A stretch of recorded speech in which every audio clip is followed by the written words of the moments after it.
Hi friends, চলে আসলাম একটা নতুন ব্লগ নিয়ে। অনেকে জিজ্ঞাসা করে যে আমি ব্যাঙ্গালোরে কোথায় কাজ করি, কোন হসপিটালে কাজ করি। তো আমার হসপিটালটা হলো ব্যাঙ্গালোরে হসমার্ট হসপিটাল, হেন্নুর ব্রাঞ্চ, যেটা অর্থোপেডিক, অ্যাক্সিডেন্ট, ট্রমা আর নিউরো স্পাইনটাও খুব ভালো।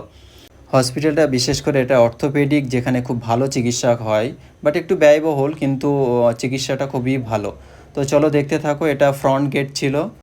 আর হসপিটালের ব্যাক সাইডটা দেখো, ভীষণ এরিয়া নিয়ে আছে। আর একটু সামনে গেলেই দেখতে পাবে হসমার্ট হসপিটালের এমার্জেন্সি গেট।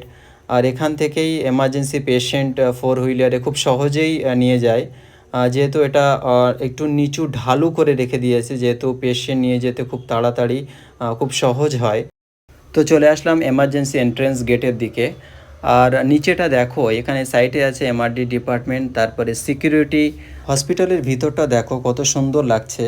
তারপরে যে মেন কাজ যেটা আমার দরকার, ফেস স্ক্যানিং, এটা করে নিলাম তাড়াতাড়ি, যেহেতু এটা না হলে কিন্তু আপনার স্যালারি আসবে না টাইম মতো। এই যে আমি অন ডিউটিতে আছি, অন ডিউটিতে তো ভিডিও করা ঠিক নয়, তো এতটুকুই করলাম। এই যে আমার ডিউটি আওয়ার শেষ হয়ে গেল। তো অনেকে ডাউট ছিল যে আমি কোথায় কাজ করি, কোন জায়গায়, কোন হসপিটাল। তো আজকে দেখিয়ে দিলাম এই পর্যন্ত। আর ভিডিও কেমন লাগলো অবশ্যই